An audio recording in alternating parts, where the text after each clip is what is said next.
ao canal Futebolaço, eu sou o Dieguinho. Bom, galera, tá entrando no ar o nosso terceiro girão de notícias do dia, como sempre, recheadaço aí de informações. Antes de começar o vídeo, peço sempre aquele recadinho de sempre, você deixar o teu like aí que ajuda a gente bastante. E claro, se for novo aqui no canal, não esqueça de se inscrever, ativar o sininho das notificações, além também, claro, de seguir a gente lá no Instagram. Peço desculpa aí estar sem a camisa do Gigantão da Colina, tô aqui no seu pod para gravar o Futebolaço Podcast, episódio número 20 com Bruno Cantarelli, inclusive fica o jabá aí, você que entrar no vídeo depois das 7, corre lá no Futebolaço Podcast, que a gente vai bater um papo com Bruno Cantarelli, beleza? E também não poderia deixar de mencionar vocês a 1xBet, que é o maior site de apostas do mundo. Eles pagam rápido e pagam muito bem. Você que gosta de fazer apostas esportivas, o que não falta é cardápio de opção.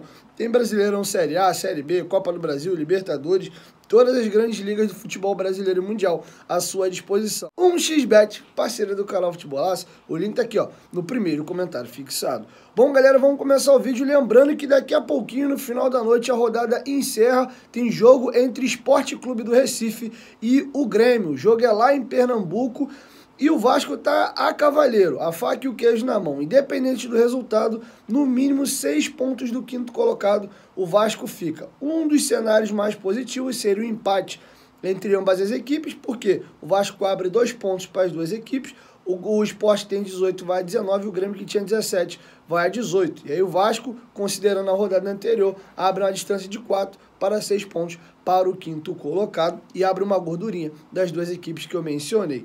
Outro ponto seria uma vitória do Sport, que pensando em distância de gordura para o quinto colocado, seria o melhor dos mundos. O Grêmio perdendo não perde a quinta colocação, ficaria com 17. O Vasco já jogou, venceu e foi a 24 pontos, abriria 7 pontos. Por outro lado, o Sport continuaria bem próximo do Vasco ali na tabela, beleza? A 3 pontos do Vasco. Um outro cenário também seria uma vitória do Grêmio, que hoje é a equipe que está mais longe, né? Dentro do G4, o Vasco manteria a distância de 4 pontos para o Grêmio. Lembrando que o Grêmio é um time que tem mais fôlego em termos de elenco, folha e até tradição do que o Sport, pensando em médio e longo prazo. E o Sport pularia para a quinta colocação com 18 pontos. Ou seja, ou 6 ou 7 pontos o Vasco abre para o quinto colocado. Pensando em distância para os adversários e também não deixar ninguém engrenar, acho que o melhor dos cenários mesmo seria o empate. Mesmo que com essa projeção o Vasco fique ali com 6 pontos e não 7 para o quinto colocado. No pior dos cenários, uma vitória do Sport seria mais positivo ao meu modo de ver. Beleza? Vamos seguir o nosso vídeo aqui e vamos trazer uma notícia importante. O Vasco fez o anúncio oficial na parte da tarde que Maurício Souza é o novo técnico do Vasco. Informação que eu estou dando para vocês aqui já desde o final do sábado, beleza? Eu vou ler para vocês a nota oficial do Vasco e logo na sequência eu trago um pouco mais aqui de informação e até mesmo de opinião a respeito de Maurício Souza. O Clube de Regatas Vasco da Gama definiu seu novo treinador para a sequência da temporada de 2022. Maurício Souza chega ao Gigante da Colina ao lado de seu auxiliar técnico João Eduardo para liderar o projeto do retorno à Série A do Campeonato Brasileiro. O contrato assinado é válido até o final deste ano. Maurício Souza irá trabalhar pela terceira vez em São Januário. Natural do Rio de Janeiro e com passagens por Atlético Paranaense, Botafogo e Flamengo, o profissional de 48 anos atuou com a camisa do Vasco no futsal adulto em 2001 e atuou em São Januário como treinador nas categorias de formação da modalidade em 2007. O novo treinador Cruz Maltino construiu sua carreira com trabalhos de destaque no futebol de formação, como treinador interino e auxiliar. Já esteve à beira do gramado nas principais competições disputadas por clubes brasileiros, como Campeonato Brasileiro, Copa do Brasil e Libertadores. Bom, galera, e para finalizar a situação aqui do Maurício Souza, um complemento de informação. A rapaziada lá do Somos Vasco CRVG no Twitter informou o seguinte, que o Maurício Souza chega ao Vasco com o auxiliar técnico João Correia. O trabalho mais recente foi como auxiliar do Alberto Valentim. Ele já passou por Oeiras, Desportivo Mascavida, Benfica, GS Loures, 1º de Dezembro, Estoril Praia e AEC. Então, um profissional que está acostumado a trabalhar fora do Brasil e passou por equipes menores aí no futebol brasileiro. Beleza? Então o Maurício Souza chega com apenas um funcionário junto com ele, que é o seu auxiliar. O restante, o Vasco mantém toda a comissão técnica que já estava por aqui. Maurício Souza, como eu venho mencionando aqui no canal, chega com um contrato até dezembro de 2022. E a primeira grande dificuldade do Maurício Souza é até curioso, não será elenco, não será salário atrasado. O grande problema que ele chega tendo que matar no peito e sair jogando chama-se rejeição. O nome do Maurício Souza caiu muito mal na torcida do Vasco. O Net Vasco, que é o maior portal de notícias do Vasco, fez uma enquete se a galera foi favorável à chegada do Maurício Souza. E a enquete deu 84% de rejeição. Sinceramente, eu não lembro de ter visto um profissional que na chegada, treinador, com uma rejeição tão alta. Não lembro, com toda sinceridade. Acho que até a volta do Celso Roth, que inclusive foi o penúltimo rebaixamento do Vasco, em 2015, não lembro de ter tido uma rejeição tão grande. Olha, situação bem complicada. Pesa muito contra o Maurício Souza nessa questão é a falta de experiência dele como treinador profissional. Na verdade, ele não tem experiência alguma. Ele foi auxiliar técnico do Flamengo, do Atlético Paranaense e um brilhante treinador de time sub-20, né? Mas profissional, o primeiro clube dele vai ser o Vasco da Gama. E se você olhar a história, ele lembra um pouco o início de carreira do Zé Ricardo. Por que lembra e não é igual? Porque o Zé Ricardo, ele faz bem essa questão do time sub-20 do Flamengo, mas chega a assumir como técnico do Flamengo.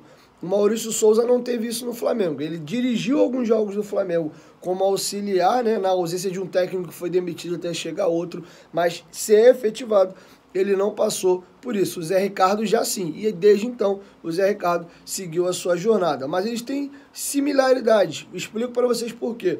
Maurício Souza foi atleta de futsal do Vasco no ano de 2001, ele jogava profissionalmente pelo Vasco, ele começa a carreira como treinador em 2007, dirigindo time da categoria de base de futsal do Vasco, depois ele vai ao Botafogo, do Botafogo ele vai ao Flamengo, e aí já no Flamengo ele começa o trabalho dele de time de campo, e aí é onde a carreira dele começa a dar uma decolada. Títulos importantes no time sub-20 do Flamengo, aí ele vai ao profissional como auxiliar técnico permanente, fica um bom período, se eu não me engano foram 4 anos, e depois ele sai do Flamengo como auxiliar no Atlético Paranaense, não me recordo agora de qual treinador, e desde então ele está sem clube. E voltando no vídeo anterior, eu vi muito relato de flamenguista elogiando ele. Agora, elogiando ele no trabalho que ele fez lá, né? Como um ótimo técnico de base e também auxiliar técnico. Tem um ditadozinho popular que amanhã Deus pertence, alguma coisa nesse sentido. A gente só vai definitivamente saber se a passagem do Maurício Souza vai ser boa ou não no Vasco depois que ele assumir e tocar o trabalho. Mas, a princípio, eu não tenho condições de chegar aqui e aprovar o nome. Falar, olha, foi uma boa escolha, era um técnico bacana e vamos seguir. Até porque, como eu acabei de mencionar no transcorrer do meu discurso aqui, ele nem técnico profissional ele era. Enfim, agora tentando pensar com a cabeça da diretoria, não estou dizendo que eu concordo, estou tentando chegar na linha de raciocínio. Vamos lá, estamos numa Série B, o Zé Ricardo deixou um trabalho montado, tanto é que ele saiu e o Emílio Faro tocou o processo sem problema algum. 2 jogos importantes, o Náutico fora, Cruzeiro com até então a melhor campanha da história da Série B, após 11 rodadas, 84% de aproveitamento, comandou bem. Os processos já estão montados, o time já encaixou, o grupo é muito fechado, é muito unido. Se tiver alguma dificuldade, tem a 777 assumindo no meado do mês de julho. Então eles foram naquela, cara, vamos ter dificuldade para contratar treinador, porque o cara que vai chegar, ele já sabe que ele é demitido em dezembro. Esse é um dos motivos que o Henderson não achou interessante uma vinda para o Vasco. O Vasco também não queria, nesse momento, gastar dinheiro com o treinador, até porque não tem, né? A 777 ainda não assumiu para tirar o Jardine lá do São Luís. Que outro parênteses aqui, acho que mesmo o Jardine seria uma aposta, né? Pagar 5 milhões de reais para rescindir um contrato, o Vasco preferiu não fazer. Então o Vasco falou, cara, é um cara que o húngaro indicou, conhece bem, o Carlos Brasil enfrentou muito na categoria de base, sempre foi promissor, tem o perfil que eu falei para vocês, começou no futsal, começou no Vasco, depois foi subindo, times de base, time sub-20 e até virar profissional. Perfil parecido com o Zé Ricardo, o trabalho já tá montado. Não é um time que, porra, tá patocando, não ganha, tá na zona de rebaixamento, tem que, igual o Fernando Diniz chegou, tendo que ganhar 11 de 15 jogos, uma arrancada fulminante. Não, o time vai fechar a rodada com no mínimo 6 pontos de distância para o quinto. Até disse isso no pós-jogo ontem. Para o Vasco não subir esse ano, vai ter que fazer um caminhão de merda agora daqui para o final do ano. Porque o caminho está muito bem pavimentado para o acesso. Então acho que com essa cabeça, cara, vamos no Maurício, vamos dar uma chance para ele só seguir. Tanto é que a comissão, o restante tudo do Vasco seguiu. Então de repente ele vai ser mais uma, entre aspas, tá galera? Veja bem, uma espécie de rainha da Inglaterra, vai estar ali sendo auxiliado pelo Faro, tem todo um projeto montado já, ele vai ajudar o Vasco para fazer essa transição até o final do ano e ao mesmo tempo vai aprender bastante também, vai pesar o seu currículo. Acredito eu que foi com essa cabeça que a diretoria do Vasco pensou. Não estou dizendo que está certo, estou tentando só entender a cabeça de quem tomou a decisão, beleza? Enfim, é uma incógnita e eu tô na linha aí dos 84% aí que não acharam uma boa contratação. Mas eu tenho o direito de mudar de opinião. Se ele chegar, tocar bem o processo, o time continuar andando, enfim, vamos elogiar no final do processo. Quero te ouvir, deixa sua opinião aqui embaixo nos comentários. Mas Maurício Souza chega ao Vasco da Gama com uma rejeição muito forte. E o grande adversário dele nesse momento não são nem os adversários da Série B. Vai ser ralar ou arregaçar as mangas e mostrar o seu trabalho e conseguir tirar essa desconfiança do torcedor do Vasco da Gama. Agora é aquilo também, né, galera? A gente tá no futebol aí desde criança. 3 vitórias, o time ganhando, daqui a pouco a galera esquece. Se o cara não conhece o perfil dele, se for um cara carismático aí, o próprio Emílio Faro, que a gente desconhecia, 2 vitórias aí, Náutico e Cruzeiro, a torcida já estava querendo que efetivasse ele, então com o Maurício não vai ser diferente. Se ele assumir agora e o time começar a ganhar também, vai ser tranquilo. Agora, o time que vem ganhando, se ele assume, o time começa a perder, tem a primeira derrocada no campeonato aí, tá vendo aí, eu avisei. Isso é ruim de você trazer um técnico que já chega em cima dessa pressão toda. Mas enfim, ninguém aqui tem bola de cristal, nem a mãe de Ná. Vamos aguardar aí a cena dos próximos capítulos. Beleza? É isso. 1, 2, 3, futebolaço. Tamo junto, família. E amanhã, bem cedinho, o Dieguinho chega com mais informações. Valeu, fui!